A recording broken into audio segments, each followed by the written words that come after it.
Hello everyone, good morning. কেমন আছো সবাই? আশা করি সবাই অনেক ভালো আছো আর সুস্থ আছো, আর আমরাও ভালো আছি। নতুন সকাল, নতুন দিন, নতুন আরেকটি ভিডিও। তো আজকে হচ্ছে মঙ্গলবার। সকালবেলা মাকে বলেছিলাম চিড়ের পোয়া বানাতে। মায়ের হাতে চিড়ের পোয়াটা বেশ ভালোই লাগে। আমি বানাতে গেলে প্রত্যেকবারই কেমন চিড়েটা কাদা কাদা টাইপের হয়ে যায়, এরকম ঝুরঝুরেভাবে আমি বানাতে পারি না। মা কত সুন্দর করে বানিয়েছে। এটা আবার চিড়ের মধ্যে কিন্তু একটা ফারাক রয়েছে, একটা হয় মোটা চিড়ে আর একটা হয় পাতলা চিড়ে। তো এটা কিন্তু পাতলা চিড়ে, এটা ভিজিয়ে খাওয়ার জন্য আনা হয়েছিল, তো সেটা দিয়েই আজকে বানিয়েছে। মোটা চিড়েতে নাকি ভালো হয়। তো যাই হোক, এটা ছিল আজকে সকালের আমাদের টিফিন।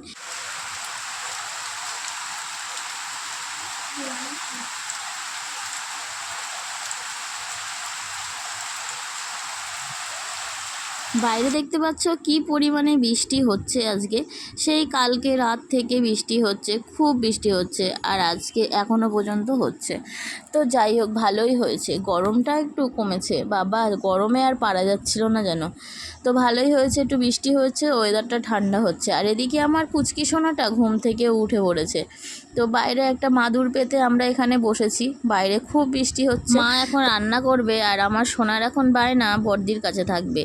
ও উঠে আমার থেকে ওর বড়দিকে বেশি চেনে, তো বড়দির কাছেই সব সময়ের জন্য থাকতে চায়।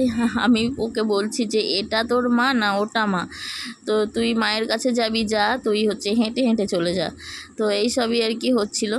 তো যাই হোক, মা কি রান্না করবে না করবে এইসবই আলোচনা হচ্ছে, যে কি রান্না হবে দুপুরবেলা। আজকে মাছ কিনতে যেতে পারিনি, কারণ দেখতেই তো পাচ্ছ খুব বৃষ্টি হচ্ছে, সেজন্য আর মাছ টাছ কেনা হয়নি। তোমাদের দাদাভাই এসেছিলো যখন, তখন মাছ কিনে রেখে গেছিলো।